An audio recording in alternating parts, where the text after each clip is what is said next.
जय हिंद। चलिए आज हम लोग देखेंगे बिहार स्पेशल में बिहार में गर्म जलकुंड मिलते हैं कुछ, और बिहार के कृषि के बारे में जानेंगे, एग्रीकल्चर के बारे में देखेंगे, और बिहार में कुछ नदी परियोजना हैं इसके बारे में देखेंगे। आज हम लोग छोटे छोटे 3 ऐसे टॉपिक हैं उसके बारे में जानने का प्रयास करेंगे। कौन कौन से जगह गर्म जलकुंड पाए जाते हैं, भाई ये गर्म जलकुंड होता क्या है।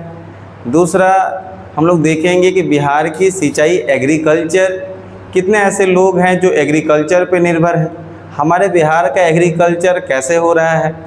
उसके बाद तीसरा हम लोग देखेंगे कि कुछ नदी परियोजना है जो उसी नदी के ऊपर बांध बना दिया गया है और कई नहरों का निर्माण किया गया है। तो आइए सबसे पहला टॉपिक दीजिएगा आप लोग। हॉट स्प्रिंग बोलते हैं बिहार का गर्म जलकुंड, जानते हो कि नहीं, सुने हो गर्म जलकुंड, जहाँ पर पानी क्या होता है, गर्म होता है और ठंडे के दिन में थोड़ा सा अच्छा लगता है, नहीं यहीं पर है, राजगीर वगैरह में ही है। तो पहला टॉपिक देंगे बिहार का गर्म जलकुंड। कई बार इसे क्वेश्चन आ जाता है कि निम्नलिखित में से कौन सा जलकुंड कहाँ है, मतलब गर्म जलकुंड कहाँ है, या फिर इस गर्म जलकुंड को इस जगह से मिलान करिए कौन सा कहाँ है, ऐसा क्वेश्चन आएगा। तो बिहार का गर्म जलकुंड,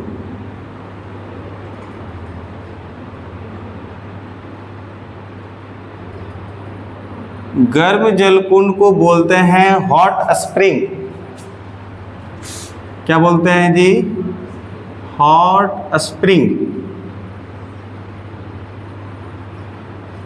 गर्म जलकुंड को बोला जाता है हॉट स्प्रिंग, हॉट स्प्रिंग। अच्छा देखते हैं भाई ये गर्म जलकुंड बनता कैसे है, कभी आपने सोचा? आप जरूर गए होंगे घूमने, तो देखते हो पानी जो आता है लगातार गर्म आता है। जैसे ऐसे एक बना दिया है कि एकदम स्विमिंग पूल के जैसा टब रहता है बड़ा सा, इधर से एक गर्म पानी आ रहा है, मतलब यहाँ पर हॉट वाटर आ रहा है, मतलब उतना भी वाटर हॉट नहीं होता है, मतलब सहनशीलता भर होता है कि थोड़ा सा इंसान को आरामदायक लगे, और मतलब ठंडा में ठीक लगता है ज़्यादा, और यहाँ से वो निकल जा रहा है, लगातार इधर से आते रहता है और इधर से निकलते। तो कई बार इसको धार्मिक चीज़ों से भी जोड़ा जाता है ना, आस्था से जोड़ा जाता है, ऐसे बोला जाता है ना, यहाँ पर नहाने से अपनी कुछ मन्नतें होती हैं या कुछ ऐसे चीज़ों से ख्वाहिशें चीज़ें अपने कर रहते हैं, और वहाँ पर कुछ मन्नतें करके पूजा पाठ करके लोग निकलते हैं स्नान करके। तो ऐसा कुछ धार्मिक आस्था से जुड़ा होता है। जैसे एक बहुत अच्छा और प्रसिद्ध है ब्रह्म जलकुंड, नाम सुने हो, ब्रह्मा या ब्रह्म जलकुंड, तो हम लोग देखे थे, बहुत बेहतरीन था। ऊपर जाओगे तो चट्टानें देखने को मिलेगा, बहुत मतलब एक होता है सेल्फी प्लेस, बैठ के लोग पूरा नज़र देख रहा है, एकदम सेल्फी प्लेस दिखाई दे रहा है।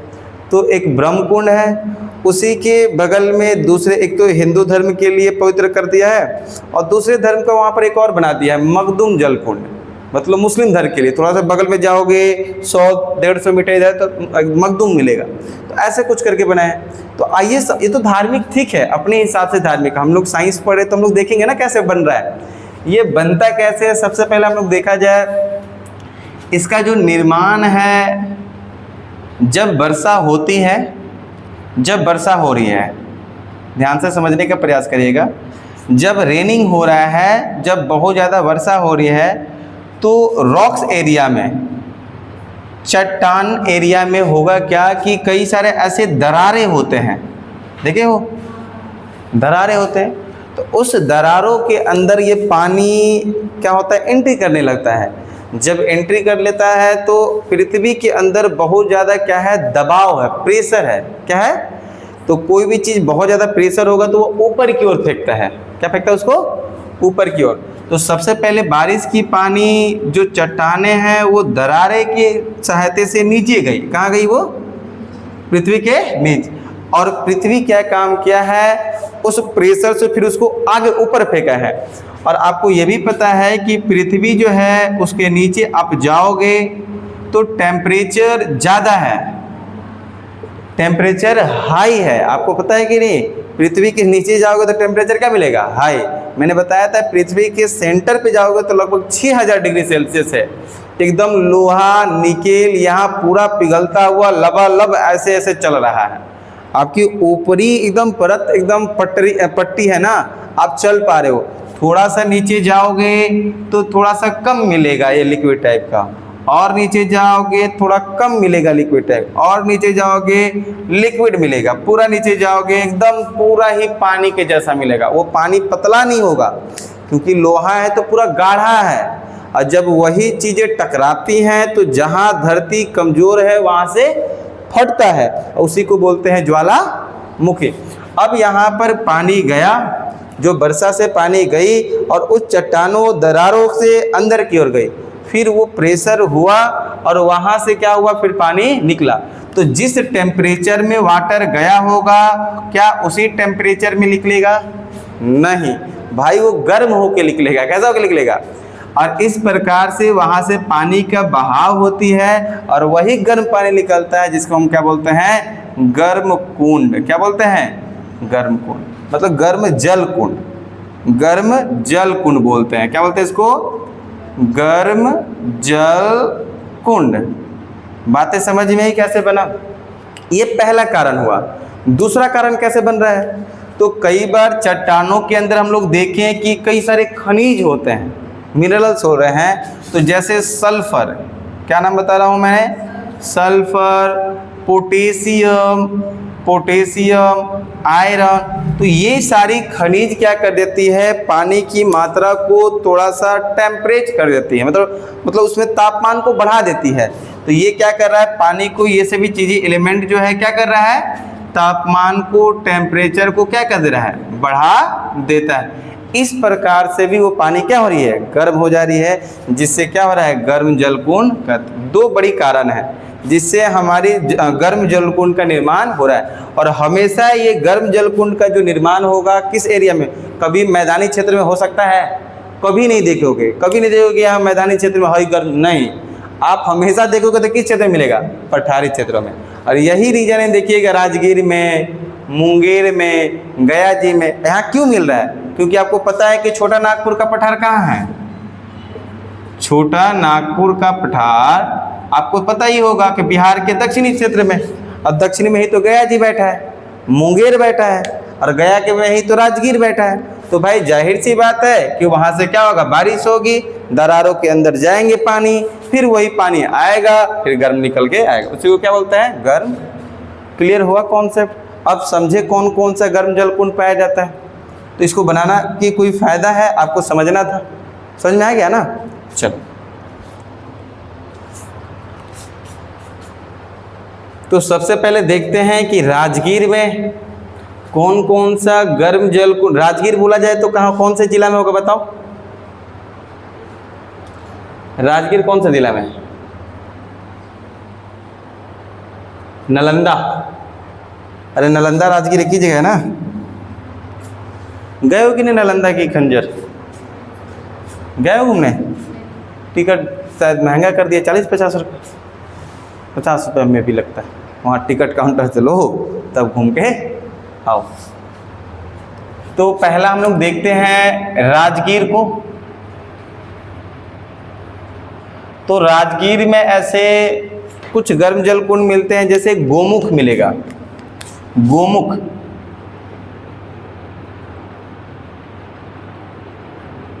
गोमुख गर्म जल कुंड हो गया। ब्रह्मा, ब्रह्म या ब्रह्मा गर्म जल कुंड,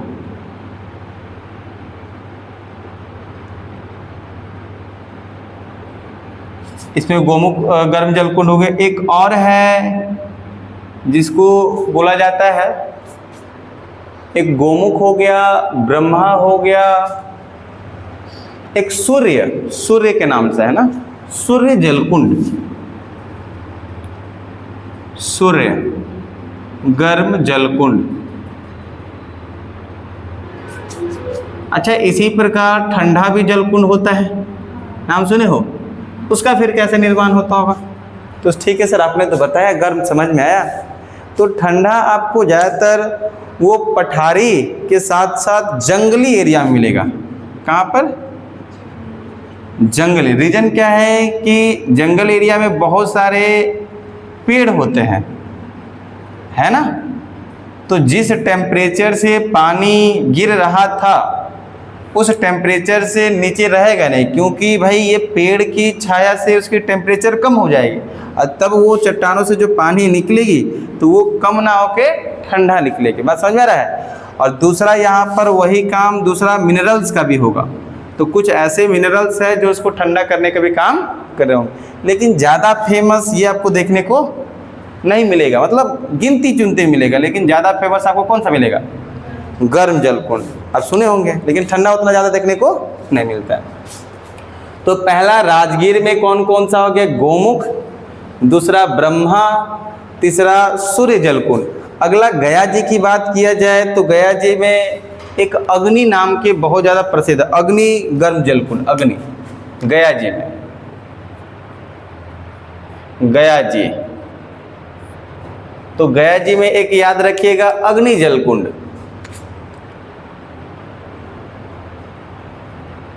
अग्नि गर्म जल कुंड। तो एक याद रखना है गया जी में कौन सा होगा? अग्नि गर्म। मुंगेर में ज़्यादा मिलेगा क्योंकि मुंगेर में बहुत ज़्यादा पहाड़ी है, खड़गपुर की पहाड़ी आपको याद होगा। तो आइए देखते हैं मुंगेर में भाई, मुंगेर में कौन सा गर्म जल कुंड होगा? तो ये भगवान के नाम पे ही है, जैसे राम कुंड, सीता कुंड, है ना। देख लो पूरा सीता कुंड, लक्ष्मण कुंड, भीम कुंड,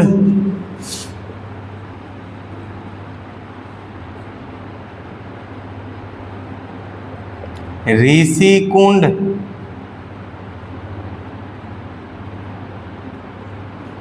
और देखा जाए तो श्रृंगार कुंड।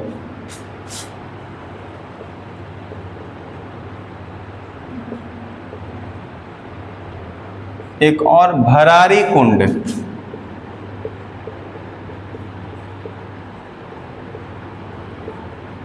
यहाँ सबसे ज़्यादा देखने के जो गर्म जल कुंड मिलते हैं, रीजन क्या है? पहाड़ी एरिया बहुत ज़्यादा है, पहाड़ी। मुंगेर की बहुत ज़्यादा क्या है? पहाड़ी। खड़गपुर की पहाड़ी आपको पता ही है।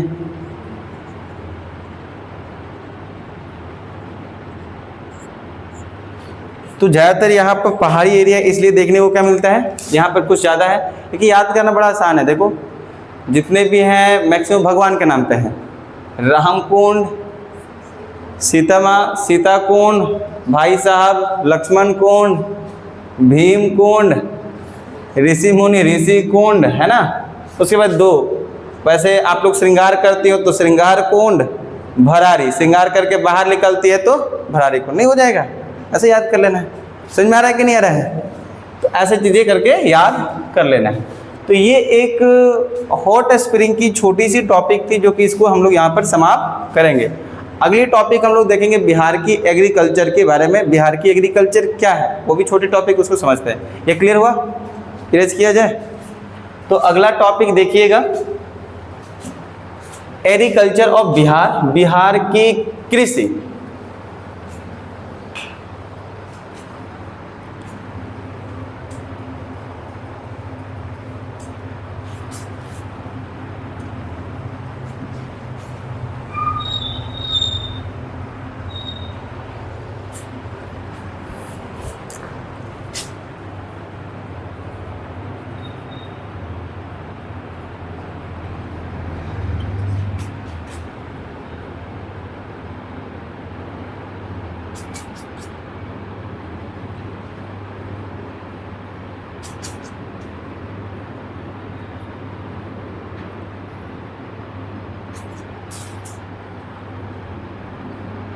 तो कुछ तो कृषि के बारे में आप लोग को भी पता होना चाहिए।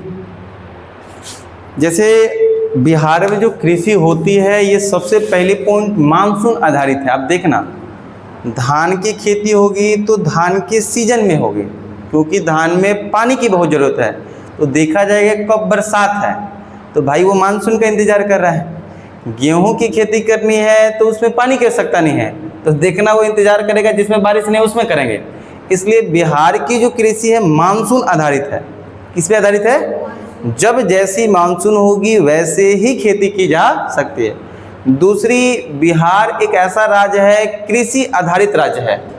मतलब यहाँ पर लगभग बिहार के 74% आबादी कृषि पे ही निर्भर करते हैं। बस 26% ऐसे होंगे जो अलग कहीं नौकरी, कहीं कंपनी, कहीं और। मतलब बहुत बड़ी ऐसी आबादी है जो 74% पूरे कृषि पे क्या कर रहा है? निर्भर कर रहा है। दूसरा, देखा जाए कि भाई जितना निर्भर है कृषि पे उतना पैसा भी नहीं आ रहा है। यही रीज़न है कि गरीबी बहुत ज़्यादा है। जैसे मैंने एक किस्सा बताया था आप लोगों को कि जैसे एक घर में 4 लोग हैं, बेरोजगार हैं, लेकिन जो खेत में 2 लोगों को काम है तो वो चारों जाके करता है। रीज़न कि वो बेरोजगार है, उसके पास काम होता है, 2 खेत में जाता है, 2 अलग जाता है, तो उसे बोलते हैं छिपी बेरोजगारी, प्रच्छन्न बेरोजगारी। तो ऐसा चीज़ें हमारे बिहार में देखने को मिलता है। तो कुछ एक जीडीपी होता है, इसके बारे में समझो, उसके बाद आगे बताते हैं। जैसे आपको यहाँ समझ में आएगा एक जीडीपी, नाम सुने हो जीडीपी? हाँ, ग्रोस डोमेस्टिक प्रोडक्ट। क्या बोलता है? Domestic product. इसको बोलते हैं सकल घरेलू उत्पाद। सकल घरेलू उत्पाद ये होता क्या है? इसका मतलब ये है कि एक साल में अपने देश के सीमा के अंदर अपने भारत के सभी नागरिकों के द्वारा उत्पादन किए गए वस्तुओं का अंतिम मूल्य या सेवाओं का अंतिम मूल्य उस सभी को बताता है कि कितना हमारा जीडीपी है। लाइक ऐसे समझो एग्जाम्पल से कि हमारे देश में मान लो 100 लोग हैं, सीमा में कितने लोग हैं? और 100 लोग कुछ में कुछ ना करके अपना कुछ उत्पादन कर रहा है, कोई कुछ बना रहा है, कोई कुछ बेच रहा है, करके मान लो 5,000 रुपये कम कर लिया। कितने हज़ार का? तो अपने देश एक साल में कर रहा है। कितने साल में? और इसकी बताता है कि हमारे भारत का जीडीपी एक साल का कितना है? 5,000 रुपये। बात समझ में आ रहा है कि नहीं आ रहा है? कि ये बता रहा है जीडीपी का मतलब आपके देश में जितने भी लोग बैठे हैं कुछ ना कुछ कर रहे होंगे, तो एक साल के अंदर उनकी कमाई कितनी है उसी को ऐड करो, उसी को कहते हैं जीडीपी। तो ये हमारी ग्रोथ बताती है कि आप कितना इनकम कर रहे हो, क्योंकि सरकार के पास ऐसी क्षमता नहीं है ना कि खूब सारा पैसा छापो और सबको दे दो। ऐसा होता तो शायद आप सब पढ़ने ना आते, क्योंकि सबको पैसा मिल ही गया होता तो क्या ज़रूरत है पढ़ाई करने की? ये भी तो दिक्कत है। दूसरी चीज़ें ये है कि सबको पैसा मिल जाएगा तो क्या पैसा ही खाओगे? किसान भी कहेगा भाई हमें तो पैसा मिल गया, क्यों खेती करूं? जब वो अनाज उपजाना छोड़ दे तो अब खाओगे क्या? पैसा।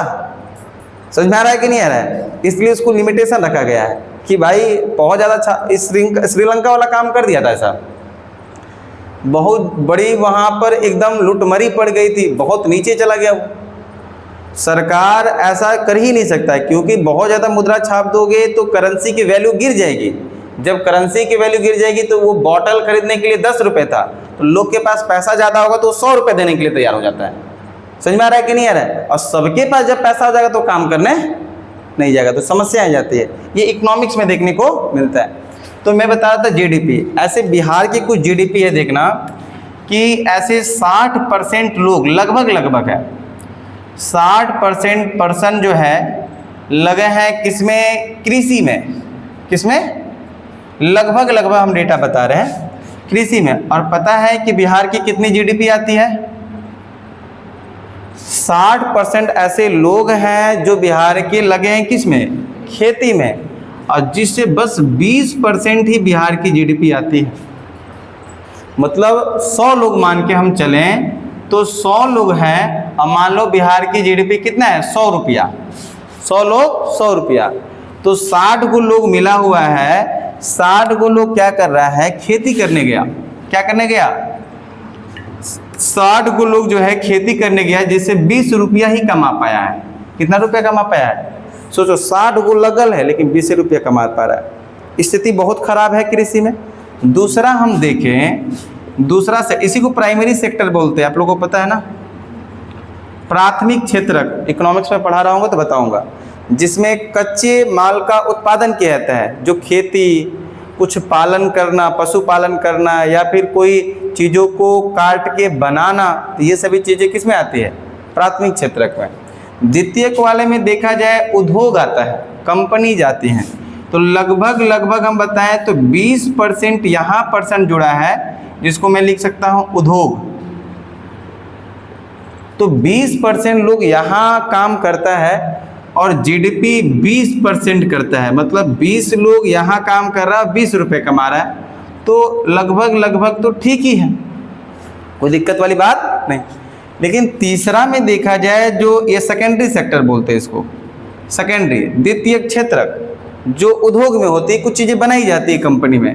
लाइक ऐसे कि आपने गन्ना की खेती किया और गन्ना को लेके गन्ना की खेती किया तो प्राइमरी सेक्टर, अब उस गन्ना को कंपनी में ले जाके गुड़ बनाओ तो वो क्या होता है? द्वितीयक क्षेत्र।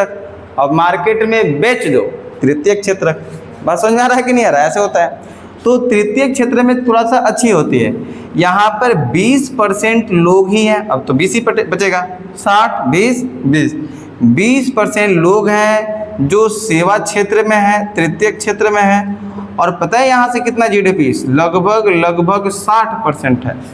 तो देखने से तो ये लगा सर अपने यहाँ के लोग बहुत कम लोग इसमें जुड़े हैं लेकिन पैसा ज़्यादा कमा रहे हैं। स्थिति यहाँ सही है, लेकिन यहाँ स्थिति बड़ा दयनीय है, बिल्कुल भी सही नहीं है। लगा 60 लोग, कमा 20 रुपये है, तो यहाँ मजबूरी ज़्यादा है जो कि लोगों को नहीं दिख रहा है। तो ये चीज़ें आपकी बिहार की लगभग जीडीपी ऐसी है, इसलिए बिहार थोड़ा सा आगे नहीं उठ पाया है। तृतीय क्षेत्र का मतलब होता है सेवा क्षेत्र, जिसमें एजुकेशन आ जाता है, परिवहन आ जाता है, हेल्थ सेक्टर आ जाता है, रोड आ जाता है। ये सभी चीज़ें किस में आ रहा है?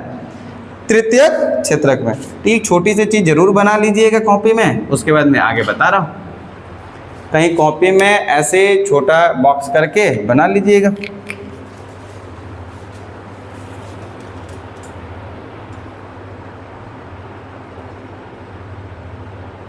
बात समझ आई बिहार की जीडीपी? तो भाई कहाँ फीका पड़ गया है लोग? फीका कहाँ रह गया है? कृषि में, एग्रीकल्चर में तो आप फीका पड़ गया है लोग।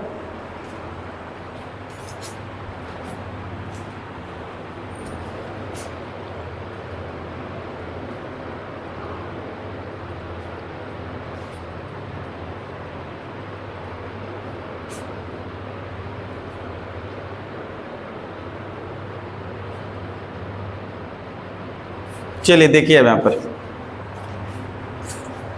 अब देखते हैं बिहार के जो कृषि के बारे में। तो बिहार का जो कृषि, सबसे पहला लाइन हम लोग लिखना चाहें तो इसमें हम लोग लिख सकते हैं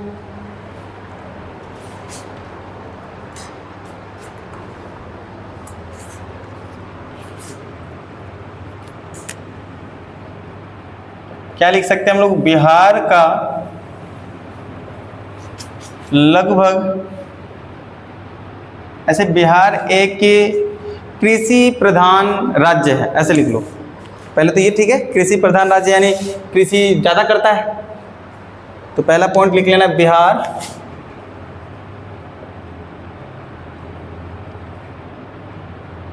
एक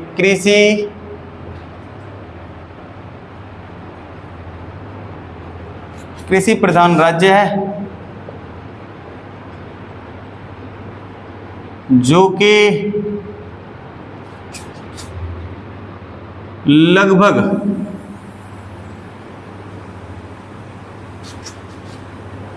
74% आबादी कृषि पर निर्भर करता है।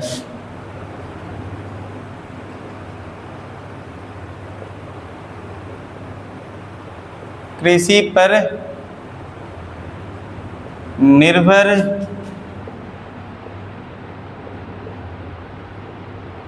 करता है।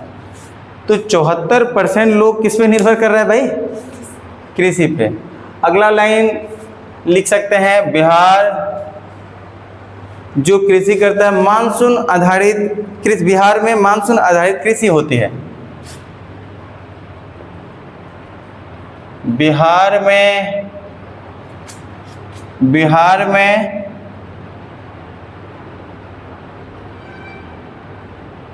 कृषि मानसून आधारित होती है।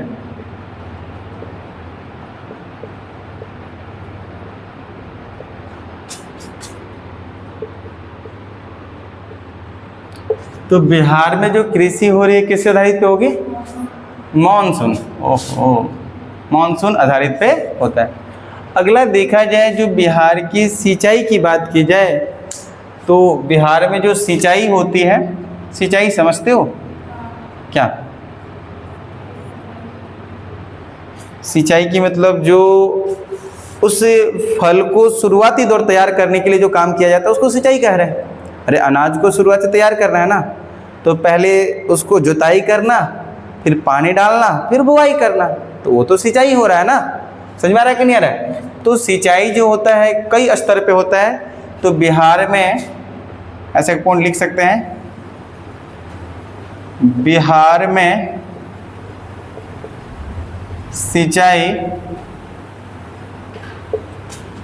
विभिन्न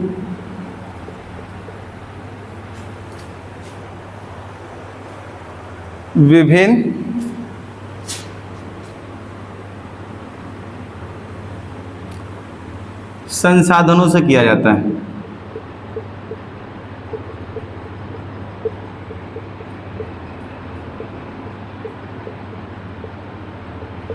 बताओ कौन कौन से संसाधन से करते हैं गांव में सिंचाई? बताओ। फर्स्ट नहर, ओके, नहर से, ठीक है। और बताओ, केनाल बोलते हैं, और तालाब। बट गांव देहात में तालाब का बड़ा चीज़ें कम देखने को मिलता है ना। अरे वही तो नदी से नहर बना दिए हैं, ठीक है, नदी से नहर बना दिए हैं। ट्यूबवेल, कुआं, और कुछ इसके अलावा है तो बताओ, आप लोग पता है गांव में रहते हो। नहर, वही नदी से नहर बन गया है, ये नदी भी लिख सकते, कोई दिक्कत नहीं है। तालाब, ट्यूबवेल और कुआं, और भी कुछ होता है बताओ, ETC। चलो देख रहे, ये मेन ऐसा चीज़ है जिससे लोग सिंचाई, देखिए ना गांव में कुएं में बहुत ज़्यादा पानी होती है तो वहाँ पर पाइप लगा के उसे पटा देता है, नहर में ऐसे पाइप लगा के पटा दे रहा है, तालाब से पाइप लगा के पटा देता है। और जिसके पास भाई बिगहा वाला है वो कह रहा है ना बोरिंग तो करवाना पड़ेगा, कब तक ऐसे काम चलेगा भाई, वो बोरिंग करवा लो, तो ट्यूबवेल का। और सबसे ज़्यादा अपने बिहार में यही है ट्यूबवेल, लगभग एक लाइन लिखते हैं इसके बारे में लोग, तो लिखिएगा, बिहार में सबसे अधिक सिंचाई, बिहार में सबसे अधिक सिंचाई ट्यूबवेलों द्वारा किया जाता है।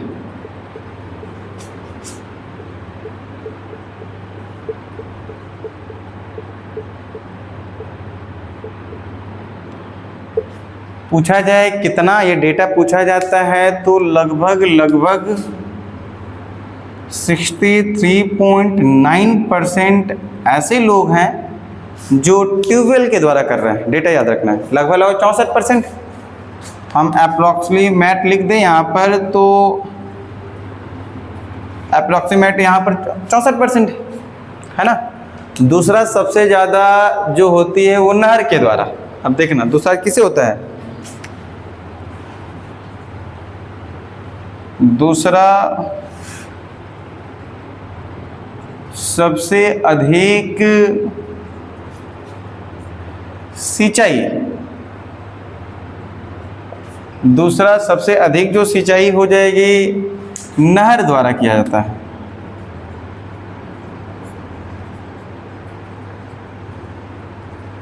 कितना की जाती है, तो इसमें बोलेंगे 30.7%। 30.7%।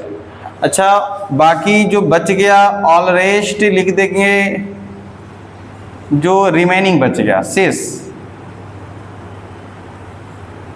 बाकी कुआं तालाब जो बाकी रह गया वो बाकी चीज़ों से हो रहा है, जो चीज़ें इसमें बच गया।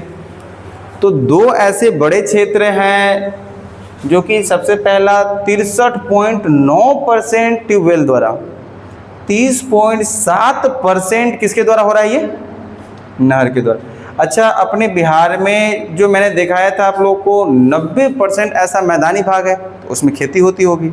लगभग बताया जाए 53.98 मिलियन हेक्टेयर जो हो जाता है खेती की जाती है। एक डेटा लिख लेना, इसके नीचे लिखना, मैं ऊपर लिख रहा हूँ, जगह नहीं है। बिहार में कुल 53.98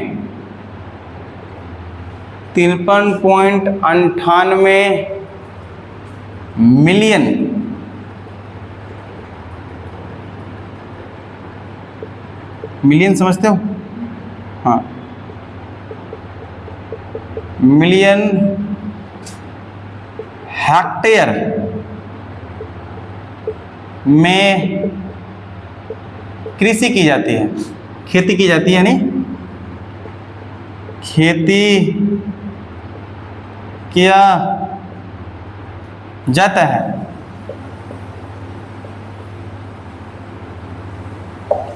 खेती किया जाता है, समझ में आ रहा है?